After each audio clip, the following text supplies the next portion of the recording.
Hi అండి, welcome to Jyothish kitchen. ఈరోజు మన కిచెన్లోని రెసిపీ వచ్చేసి చికెన్ అండి.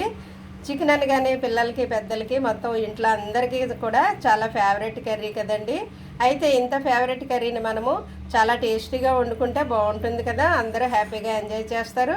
అయితే ఆ కర్రీకి సూపర్ టేస్ట్ రావాలంటే మనం యాడ్ చేసే మసాలాలో ఆ రుచి వస్తుందండి. మరి ఈ కర్రీ టేస్టీగా రావాలంటే ఏ విధమైన మసాలా వాడాలి, కర్రీ ఏ విధంగా ప్రిపేర్ చేయాలనేది ఇప్పుడు తయారీ విధానం చూసేద్దాం. ఇదిగోండి, చికెన్ కర్రీ కోసం నేను తీసుకున్న పదార్థాలు: చికెన్ అయితే శుభ్రంగా నీట్గా కడిగి పెట్టేసుకున్నాను. అయితే 2 ఆనియన్ తీసుకున్నానండి, పెద్దవన్నమాట. ఉల్లిపాయలు 2 సరిపోతాయి, పచ్చిమిర్చి. అయితే చికెన్ టేస్టీగా ఉండడం కోసం మనం మసాలా వేసే పద్ధతిలో ఉంటుందండి. మసాలా వల్ల కూరకి టేస్ట్ వస్తుంది. ఇదిగో కొద్దిగా ధనియాలు, గసగసాలు, జీలకర్ర, లవంగ మొగ్గలు ఎక్కువ వేసానండి. యాలక్కాయ ఒకటే వేయాలి, లవంగ మొగ్గలు అయితే 5-6 వేసాను. చిన్న చెక్క. అయితే ఇందులో కొంచెం మనము పచ్చి కొబ్బరి వేస్తే బాగుంటుందండి. పచ్చి కొబ్బరి, కొద్దిగా జీడిపప్పు, టేస్ట్ బాగుంటుంది అనమాట. మీ దగ్గర ఉంటే వేసుకోండి, టేస్ట్ బాగుంటుంది. ఒకవేళ పచ్చి కొబ్బరి లేకపోయినా జీడిపప్పు ఉన్నా ఏదో ఒకటి ఉంటే వేసుకోండి. ఇప్పుడు ఈ మసాలాలు గ్రైండ్ చేసి మిక్సీలో పొడి చేసి ఆనియన్ కట్ చేసి అప్పుడు కర్రీ ప్రిపరేషన్ మనం తయారు చేద్దాం. ఇదిగోండి, ఉల్లిపాయలు ఈ విధంగా కట్ చేశాను. 5 పచ్చిమిర్చి చీలికలు, కొద్దిగా కొత్తిమీర, కొద్దిగా కరివేపాకు తరుగు, 1 స్పూను అల్లం వెల్లుల్లి పేస్టు. ఇదిగో నేను తీసుకునే ఈ మసాలా గ్రైండ్ చేసి పెట్టేసుకున్నాను. అన్నీ రెడీ పెట్టేసుకుంటే వంట చేయడం చాలా సులువుగా అయిపోతుంది కదండి. ఇప్పుడు కర్రీ వండడం స్టార్ట్ చేద్దాం. ఇదిగోండి, స్టవ్ ఆన్ చేసి కడాయి పెట్టాను నేను. ఆయిల్ వేద్దామండి. మరి చికెన్ అనగానే కొంచెం ఆయిల్ పడుతుంది కదండి నాన్ వెజ్లోను. అదే వెజ్ అయితే మనము తగ్గించుకుని వేసుకుంటాము. ఆ విధంగా బ్యాలెన్స్ చేసుకోవాలి. దీంతో 3 గరిటెలు వేసానండి, 3 స్పూన్లు వేసాను. ఆయిల్ హీట్ అయిన వెంటనే మనము ఆనియన్ వేద్దామండి. ముందుగా ఉల్లిపాయలు వేగించేసి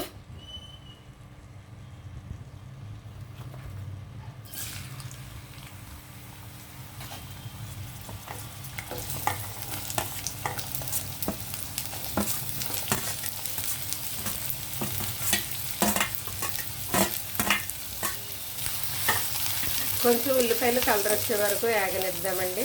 అయితే ఈ లోపల దీంట్లో కొంచెం పసుపు, కొంచెం సాల్ట్ వేసేస్తే ఇవి త్వరగా వేగుతాయి. వేద్దాం. ఇప్పుడు కొద్దిగా పసుపు వేద్దామండి, కర్రీకి సరిపడా 1/2 స్పూన్. ఇది చిన్న స్పూన్ అనమాట, పసుపు ఎక్కువ అవసరం లేదు. అయితే కర్రీకి సరిపడా సాల్ట్ ఇప్పుడే వేసేస్తున్నానండి.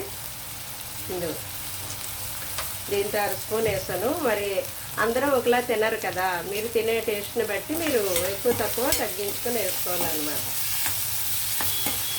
కొంచెం వేగనిద్దామండి. ఉల్లిపాయలు కొంచెం కలర్ మారిన తర్వాత మిగిలినవి వేద్దాము. కొంచెం వేగాలి ఉల్లిపాయలు.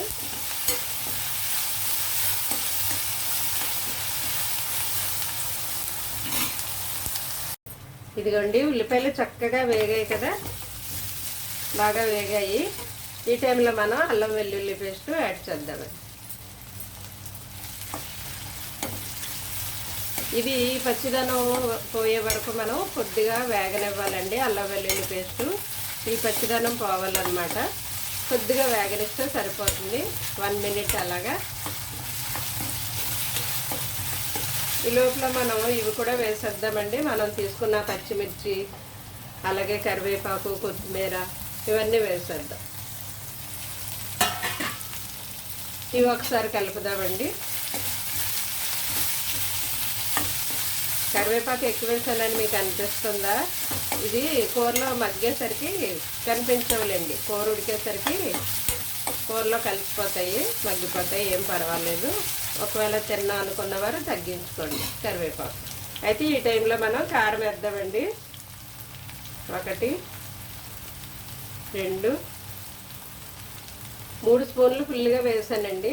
మరి చికెన్ కాబట్టి కొంచెం స్పైసీగా బాగుంటుంది కదా, అదే కూరగాయలు అయితే మనం తగ్గించుకుని వేసుకుంటాం. ఇదంతా బాగా కలిసిన తర్వాత కారం వేసాం కదండి, అడుగంటేస్తుంది. ఇప్పుడు మనం చికెన్ వేసేసి చికెన్ ఇందులో బాగా కలిపి అప్పుడు మూత పెట్టాలండి. చికెన్ బాగా దీనికి కలిపేసి మనం మూత పెడితే అది వాటర్ వరుతుంది కదా చికెన్లోది. ఈ టైంలో కొంచెం సిమ్లో పెట్టండి. సిమ్లో పెట్టేసి చికెన్ బాగా మగ్గనివ్వాలన్నమాట.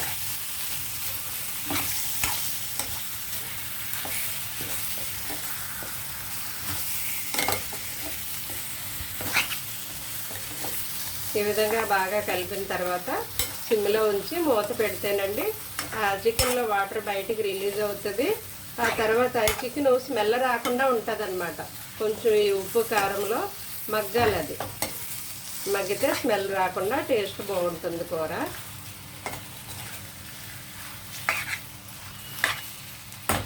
ఇలా కలిపాక 5 నిమిషాలు మూత పెట్టి మగ్గిందామండి. ఇదిగోండి కర్రీ చక్కగా ఆయిల్లో మగ్గింది. ఇలా మగ్గితే ఇందులో ఉన్న వాటర్ అంతా బయటికి రిలీజ్ అయ్యి వాటర్ పోయాక అప్పుడు మనం వాటర్ వేస్తే కూర టేస్ట్ బాగుంటుందండి. ఆ నీసు వాసన అది పోతుందన్నమాట. ఈ ముక్కలకి చక్కగా ఉప్పు కారం అంతా పడుతుంది. ఈ టైంలో మనం వాటర్ వేసేద్దామండి.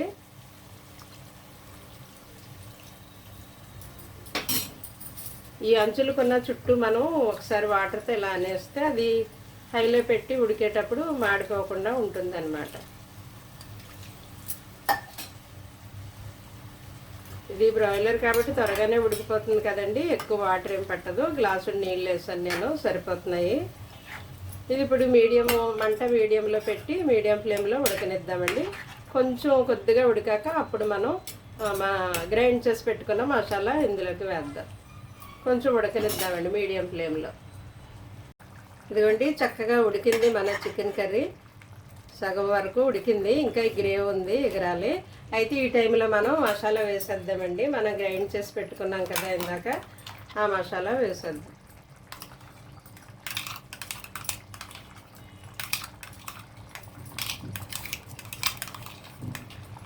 ఈ కర్రీకి ఈ మసాలా వల్లే టేస్ట్ వస్తుందండి. మిక్సీ జార్లో ఎక్కువ ఉండిపోయింది, కొద్దిగా వాటర్ వేసి కడిగి వేస్తాను నేను. ఓకే, ఇదంతా ఒకసారి బాగా కలుపుదామండి. ఈ మసాలా కూరకి కొత్త టేస్ట్ ఇస్తుందండి, మంచి రుచిని ఇస్తుంది అనమాట. ఈ విధంగా మీరు గ్రైండ్ చేసేస్తే మనకి గ్రేవీలా కూడా ఉంటుంది, టేస్ట్ బాగుంటుంది. మసాలా అంతా ఒకసారి ఇలా కలిపేసిన తర్వాత మనం అంతా కలపండి. మరలా మూత పెట్టి మగ్గిద్దాము. అయితే కొద్దిగా కొత్తిమీర వేస్తున్నాను నేను దీంట్లోనూ, ఉంటే వేసుకోండి, బాగుంటుంది కదా కొత్తిమీర వేస్తే. ఒకసారి మరలా ఇదంతా మనం కలిపేసి మగ్గిందామండి. ఈ టైంలో మీరు మీడియంలో పెట్టండి లేదా సిమ్లో పెట్టుకోండి. ఎందుకంటే మసాలా వేసాం కదా, ఇది గ్రేవీ చిక్కగా అవుతుంది. ఒకవేళ అడుగంటొచ్చు, సిమ్లోనే మగ్గనివ్వండి. ఒక 2-3 మినిట్స్ మగ్గితే సరిపోతుంది.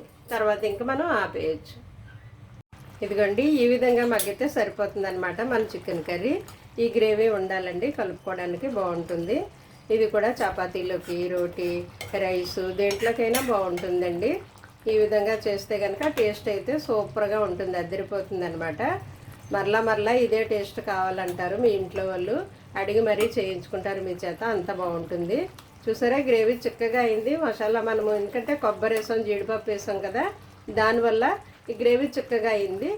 దట్టు టేస్ట్ కూడా చాలా బాగుంటుంది.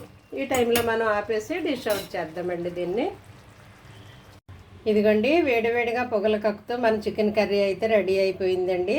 ఈ విధంగా కనుక మీరు కర్రీ ప్రిపేర్ చేస్తే టేస్ట్ అయితే చాలా బాగుంటుందండి. దేంట్లోకైనా బాగుంటుంది అనమాట, అద్దరిపోతుంది టేస్ట్ అయితేని. నాకైతే చాలా టెంప్టింగ్గా ఉంది, ఆకలేస్తుంది తినేయాలని. మీరు కూడా చికెన్ తెచ్చుకొని ఈ విధంగా కర్రీ చేసుకోండి, సూపర్గా ఉంటుంది. టేస్ట్ అయితే మామూలుగా ఉండదు మరి. ఓకే అండి, ట్రై చేయండి. మీకు ఎలా వచ్చిందో నాకు కామెంట్ చేయండి. Thank you for watching.